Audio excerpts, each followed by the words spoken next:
मैं ब्लॉगिंग करती हूँ तो यूट्यूब में चैनल है, कोई दिक्कत है आपको फेस होगा तो রিকোয়েস্ট মেসেজ যেতে বলবো ওখানে আসছে উনি। So very good morning everyone, আশা করি সবাই ভালো আছো আর তোমরা দেখছো এখন এসআর রাইড ব্লগ। তো ভাই আজকে 9ই জুলাই আর বুধবার। তো আজকে কালকে বার হয়েছিলাম 3:30টার দিকে বার হয়েছি। তো যেহেতু বৃষ্টির জন্য কালকে কাজ করতে পারিনি, আপনাদের তো দেখিয়েছি। তো আজকে বার হয়েছি ভাই এই 5টার দিকে বার হয়েছি, মানে বার হয়েছি আমি 4:30টায়। তো ফার্স্ট রাইড নিয়েছি 5টা, আর বুকিংটা নেওয়ার পরে এখন এই customer drop location pick up লোকেশানে যাচ্ছি। তো এখনই হালকা হালকা বৃষ্টি আরম্ভ হয়ে গেল। তো জানি না ভাই আজকে দিনটা কেমন যাবে। তো চলো ভাই আজকেও আপনাদের কতক্ষণ কাজ করব, আজকে কত টাকা আর্নিং করব। তো আর সবথেকে বড় কথা ভাই, আমার কিছু ভাইরা কমেন্ট করেছে যে বৃষ্টির দিনে কাজ কেমন হয়। তো চলো ভাই আজকে তো এখন ফার্স্ট রাইড হালকা হালকা বৃষ্টি হচ্ছে, যেহেতু আমি এখন রেনকোট পরে নেই। তো মনে হচ্ছে কাস্টমার পিক আপ লোকেশানে যাওয়ার পরে আমার রেনকোটটা পরে নিতে হবে, কারণ গা ভিজে যাচ্ছে হালকা হালকা। তো বৃষ্টির দিনে কেমন কাজ হয় আপনাদেরকে আজকে আমি 5 থেকে 6 ঘন্টা কাজ করবো, আবার 6 ঘন্টা কি 7 ঘন্টা কাজ করব। 6-7 ঘন্টা কাজ করে কত টাকা আর্নিং করি আপনাদেরকে দেখাবো। তো চলো ভাই ফার্স্ট রাইড। আর এই রাইডটা আছে আপনার, এখন যে রাইডটা আমি নিয়েছি এই রাইডটা যাবে হচ্ছে আপনার কলকাতা স্টেশন ফার্স্ট রাইড। তো আমার ডিস্টেন্স আছে 13 কিলোমিটার। তো 130 টাকা মতো ফেয়ার দেখিয়েছে। তো বৃষ্টি মাথায় ফার্স্ট রাইড দাদাকে কিছু এক্সট্রা করে নিয়েছে, তো 160 টাকা আমাকে পে করবে বলেছে। তো চলো ভাই ফার্স্ট রাইড কাস্টমারকে আগে পিক আপ করে নেই।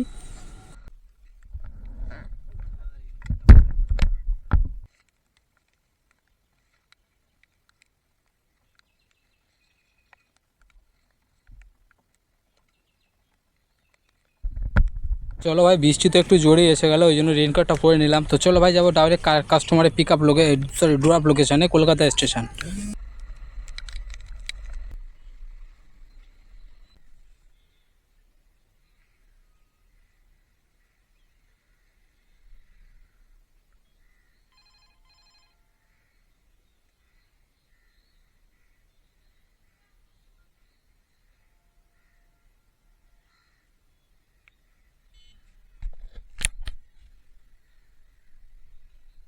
চলো ভাই কাস্টমারকে ড্রপ করার পরে এখান থেকে একটা রাইড নিয়েছি। দেখুন আমার ডান সাইডে আছে কলকাতা স্টেশন, আর আমি কলকাতা স্টেশন থেকে যাবো এখন আরজি কলেজের সামনে, মানে প্রায় 700-750 মিটার মতো পিক আপ আছে। তো আমি এই রাইডটা নিয়েছি, এখন যাব নিউ টাউন। তো রাইডটা আছে 130 টাকার, আর র্যাপিডো রাইডটা ধরেছি আমি। তো চলো ভাই চলে যাব ডাইরেক্ট আরজি কলেজের সামনে যেখানে কাস্টমার দাঁড়িয়ে আছে। তো চলো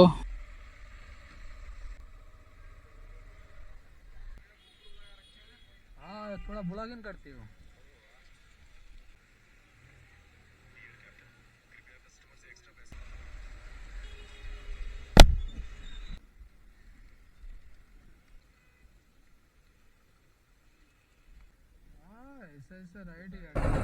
মোহাম্মদপুরে কোথায়?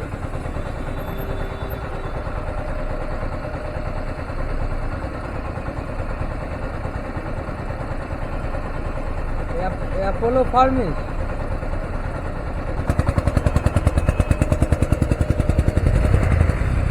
ঠিক আছে, ইকো স্পেসে যেতে বললো, ওখানে আসছে উনি। ইকো স্পেসে আসতে যেতে বললো, ওখানেই আসছে উনি। হ্যাঁ ওটিপিটা কত আছে? 9543।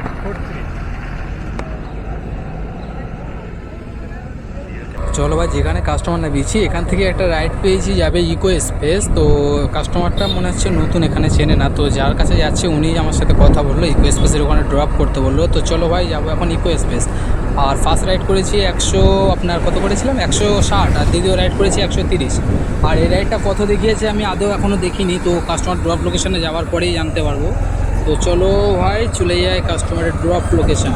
হেলমেটটা পরে নেন দাদা।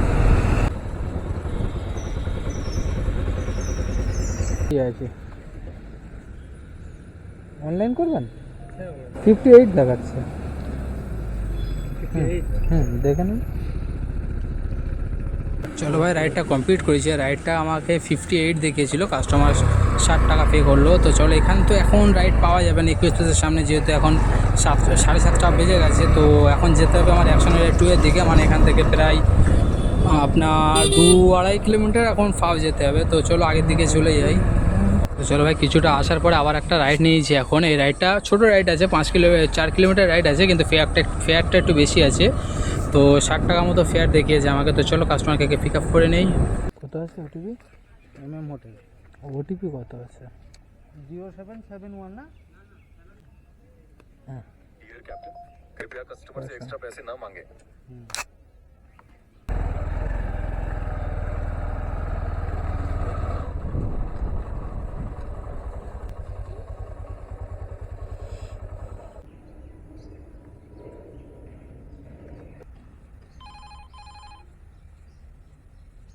ভাই আবার একটা রাইড নিয়েছি, রাইডটা আছে ইন ড্রাইভে, আর এটা যাবে এমআইটি ইউনিভার্সিটি নিউ টাউন এখান থেকেই।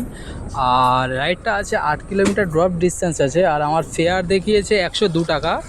তো 102 টাকায় আমি অ্যাপসেট করেছি, তো যেহেতু বাড়িও না আমাকে দেখিয়েছিল 82 টাকা, তো আমি 102 টাকায় রাইডটা মেরেছি। তো রাইডটা নিয়ে নিয়েছে, আর যাব এখন আমি এমআইটি ইউনিভার্সিটি। আর যে রাইডটা আমি কমপ্লিট করলাম ওই রাইডটা ছিল 60 টাকার রাইড, আর এটা মারছি এখন আমি 102 টাকার রাইড। তো চলো কাস্টমারকে আগে পিক আপ করে নেই। না না স্যার, হ্যাঁ এমআইটি ইউনিভার্সিটি আছে না?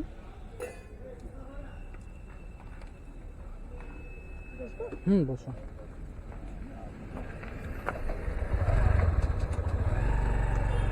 তো ভাই আমি যাবো এখন এমআইটি ইউনিভার্সিটি। ওখানে যাওয়ার গেলে কি জানো ভাই, ফের আমাকে 2 থেকে 2.5 কিলোমিটার ফের রিটার্ন চলে আসতে হবে। তো তারপরেও নিয়েছি রাইডটা। আমি নেওয়ার কারণটা হলো এটাই যে ভাই আজকে বৃষ্টি হচ্ছে এখন প্রচুর, আর কলকাতার ভিতরে যাব না। কারণ হলো এটাই ভাই, কোথায় গিয়ে রাস্তায় ফেঁসে যাব। কালকে আমি কাজে করিনি, এক প্রকার ভালো হয়েছে, কারণ যারা কাল কাজ করেছে বিশেষ করে হলদিরাম, চিনার পার্ক, বেহালা এইসব সাইডগুলো একদম রাস্তায় কেউ গাড়ি চালাতে পারে না। যারা খুব কষ্ট করে গিয়েছে তো কারোর গাড়ি খারাপ হয়ে গেছে, কারো ইঞ্জিন বুড়ে মোবিল চেম্বারে পানি ঢুকে গেছে। তো এই সমস্যার জন্য ভাই কলকাতায় একটাই সমস্যা হলো এই বৃষ্টির দিনে এইটাই কাজ করার সমস্যা। আর আমি এখন যাব নিউ টাউন, আর আমি কাজ করবো আজকে শুধু নিউ টাউনই করবো, বাইরে কোথাও যাবো না। তো চলো ভাই কাস্টমারকে আগে ড্রপ করি।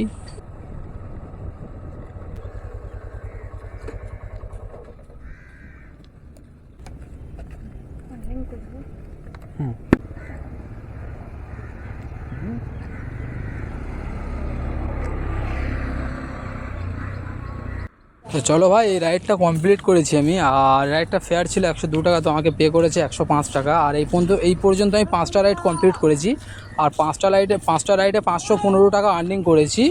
তো এমনিতে আজকে ভেবেছি নিউ টাউনে বাইরে যাব না, কারণ ওয়েদার খারাপ, কোথায় গিয়ে ফেঁসে যাব তার কোনো গ্যারান্টি নেই। তো নিউ টাউনের ভিতরেই আমি 6-7 ঘন্টা আর্নিং করে আপনাদেরকে দেখাবো। অলরেডি 5টা রাইডে 515 টাকা আর্নিং আমার হয়ে গেছে। তো আর হ্যাঁ, এখানে তো এমনিতে রাইড এখন পাওয়া যাবে না, আর আমি যাব একটু আগের দিকে, কারণ এখানে দাঁড়ালে এখন কোনো রাইড পাওয়া যাবে না। তো আমার 2.5 কিলোমিটার মতো ফের আমি অ্যাকশন এরিয়া 2 এর দিকেই যাব। আর এই রাইডটা নিয়ে এসেছি, যদি বলেন কেন এই রাইডটা নিয়ে এসেছেন ওখান থেকে পাওয়া যাবে না, তো আপনি গেছেন কেন ওখানে, এটা আপনারা মনের মধ্যে কোশ্চেন করতে পারেন। তো এটা আসার কারণ হলো এটাই ভাই যে আমি নিউ টাউনের বাইরে আজ কাজ করবো না, নিউ টাউনের ভিতরে কাজ করব। তাছাড়া আমার এটা 8 কিলোমিটার ড্রপ ছিল, আর ফেয়ারটা আমার ভালো ছিল, তো আমার 2 কিলোমিটার যেতে হলেও কোনো আমার গায়ে লাগবে না, ওই জন্য আমি এটা এসেছি। তো চলো ভাই আগের দিকে যাই, দেখি ওখানে গিয়ে কোথায় আবার পাওয়া যায়। आपका है OTP?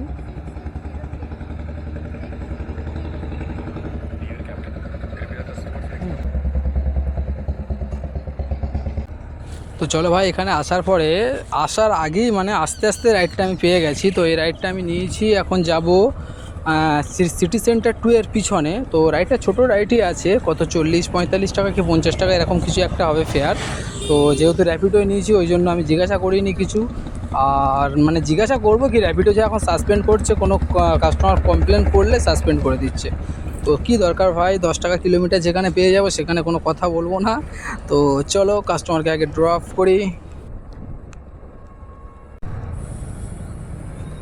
তো ভাই কিছুটা আসার পরে আবার সেই বৃষ্টি চালু হয়ে গেল, আবার সেই বৃষ্টি এসে গেছে। মানে এখন হালকা আছে, জানি না এরপরে বৃষ্টিটা বেড়ে যাবে কি না। তো কাস্টমারের ড্রপ লোকেশনের কাছাকাছি প্রায় চলে এসেছি, যেহেতু আয়ারল্যান্ডটা এটা আকাঙ্ক্ষার আয়ারল্যান্ড, এই আয়ারল্যান্ডটা ঘুরলে পড়বে কাস্টমারের ড্রপ লোকেশান।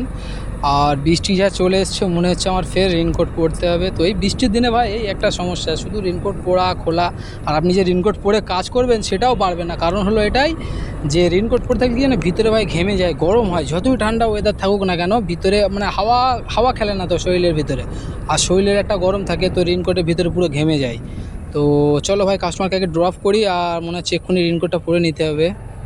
আর আমার ক্যামেরাগুলো মানে ওয়াটারপ্রুফটাও খুলে রেখেছি, যেহেতু বাইরের সাউন্ড আসে না বলে। তো আবার মনে হচ্ছে ক্যামেরার ওয়াটারপ্রুফটা ফের লাগিয়ে নিতে হবে।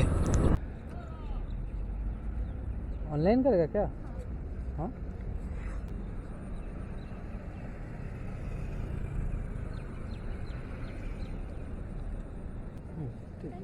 वेलकम। তো ভাই আবার একটা রাইড নিয়েছি আর বৃষ্টিও এসছে, দেখুন কত জোরে বৃষ্টি এসে গেছে। তো বাইরের সাউন্ড আপনারা পাবেন না, কারণ ওয়াটারপ্রুফ গ্লাসটা আমি লাগিয়ে নিয়েছি ক্যামেরার। আর এখন পরে তো রেনকোট পরে আছি, যাচ্ছি কাস্টমারের পিক আপ লোকেশানে। তো জানিনি ভাই আর কতক্ষণ এইভাবে কাজ করব, কারণ বৃষ্টিতে বারবার রেনকোট খোলা পড়া ঝামেলা খুব। আর তার উপরে সত্যি ভাই, যতই তুমি রেনকোট পরে থাকো ভিতরে তোমার ভিজে যাবেই, কারণ জোরে বৃষ্টি হলে ভাই চেনের সাইড দিয়ে সেলাইয়ের সাইড দিয়ে তোমার জামা কাপড় ভিজবেই। তো চলো ভাই, হয়তো বেশিক্ষণ আর কাজ করব না, তবু বলতে পারছি না, এখন নিউ টাউনের ভিতর ছোটো ছোটো কাজ হচ্ছে তো করবো হয়তো। তো চলো কাস্টমারকে আগে পিক আপ করে নেই।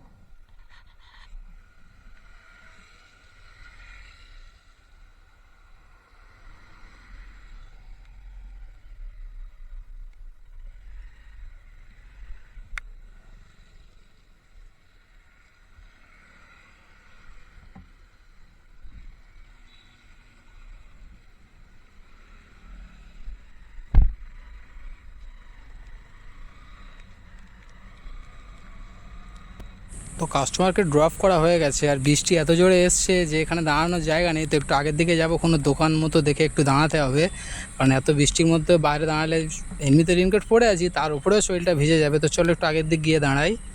তো চলো ভাই, আজকের দিনে আমি বলেছিলাম যে বৃষ্টির দিনে কেমন আর্নিং হতে পারে। তো যেহেতু আজকে সকাল থেকে বৃষ্টি হচ্ছে, কখনো থামছে কখনো হচ্ছে, তো আমার রেনকোটটা বারবার খুলতে হচ্ছে আর পড়তে হচ্ছে। তো ভাই আজকে আমি কাজ করেছি আপনার 5টা থেকে কাজ করছি, আর এখন বাজে 11টা 15। তো ভাই প্রায় 6 ঘন্টা 6.5 ঘন্টা কাজ করেছি বলতে পারেন। আর আপনার হচ্ছে সবথেকে বড় জিনিস যেটা হলো যে বৃষ্টির দিনে এই রেনকোটটা ভাই বারবার খোলা ঢালা, এটাই হলো ঝামেলা, অন্য কিছুই নয়। শুধু বারবার খুলতে হবে পড়তে হবে, এটাই হলো সবথেকে বড় প্রবলেম। এখন আমি যেহেতু রেনকোট পরেছি, কারণ যে রাইডটা লাস্ট আমি নামিয়েছি তারপরে 2টো রাইড করেছি, তো ক্যামেরার গ্লাস লাগানো ছিল না আর বৃষ্টি জোরে হচ্ছিলো, ওই জন্য আর ভালো লাগেনি ক্যামেরাটা অন করতে। তো তারপরে আমি 2টো রাইড করেছি স্রেফ। আর এখন বাজে 11টা 15। তো আমি অফলাইন হয়ে যাচ্ছি, কারণ আমি 11টা পর্যন্ত কাজ করি, এরপরে আর কাজ করতে আমার ভালো লাগে না, বাড়ি চলে যাবো এখন। আর বৃষ্টির দিনে বেশিক্ষণ ভাই কাজ করা যায় না, যতই রেনকোট পরে ভিতরে জামা কাপড় একটু অর্ধেক ভিজবেই আপনার, যতই আপনি সেফটিতে থাকুন না কেন। রেনকোট এমন একটা জিনিস, আপনার জোরে বৃষ্টি হলে আর যে ভাঁজগুলো পড়ে থাকে রেনকোটের ভাঁজ দিয়ে আপনার জল যায়, তো রেনকোট একটু ভেজবেই। তো চলো ভাই, এই হলো বৃষ্টির দিনে আর্নিং। আর যদি ভিডিওটা ভালো লাগে তাহলে লাইক সাবস্ক্রাইব করে দেবেন, আর আপনাদের মন্তব্যটা কমেন্ট বক্সে জানিয়ে দেবেন। তো ততক্ষণের জন্য টাটা বাই বাই। আবার কালকে যদি কোনো নেক্সট ভিডিও আনি তো দেখা হবে আবার। আর যদি ভিডিওটি ভালো লাগে ভাই, সব থেকে বড় কথা হলো সাবস্ক্রাইবটা করে দেবেন, আপনাদের ভালোবাসাই করতে পারছি। আর